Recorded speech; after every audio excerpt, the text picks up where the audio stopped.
Hey folks, you've seen a lot of headlines recently regarding the proposed settlement by the National Association of Realtors, and I appreciate the many of you who've reached out to ask if I'm okay.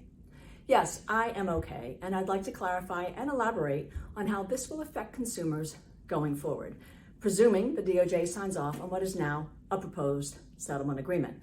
Disclaimer, I am not an attorney, but first and foremost, real estate compensation is and will continue to be negotiable. Flat-free brokerages, those that offer buyer rebates, a la carte seller services, and for sale by owner models have long existed. Indeed, real estate compensation is not standard, and consumers will continue to have a choice. In our state, it's important to recognize our Northwest multiple listing service is broker-owned, not realtor-owned, and as such, is not held to the terms of the settlement unless it chooses to opt in. Still, the NWMLS had the foresight to enact several changes to improve transparency and further support competition and choice in the marketplace long before this proposed settlement.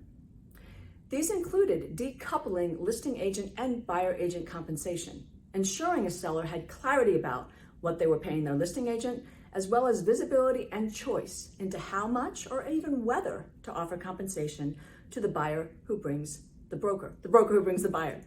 A new law has also been enacted that now requires a buyer to have a signed agency agreement with their broker before receiving substantive real estate services. In addition to clarifying the fiduciary duties an agent owes their client, this agreement states the agent's fee for those services and how they will be paid if the seller chooses not to offer compensation or if what is being offered is less than what the parties have agreed to. One of the other changes our local MLS made several years ago was to make visible the seller offer of compensation to the consumer. In this way, they would know if compensation to their buyer broker was covered or whether and how much they would need to bring to the closing table. Going forward, the NWMLS will determine rules regarding compensation on the MLS.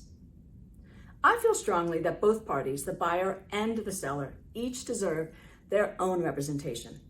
Real estate transactions are complex and nuanced, and having a skilled realtor by your side is critical to protecting your individual rights and advocacy.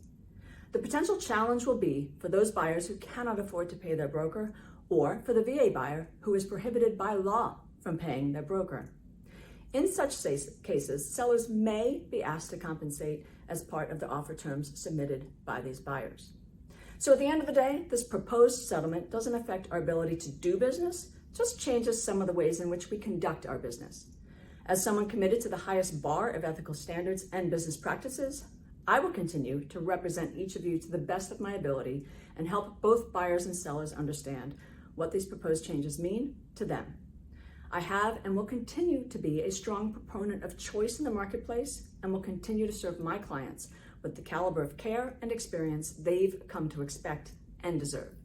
If you have any additional questions or would like to talk further, I'm always happy to connect.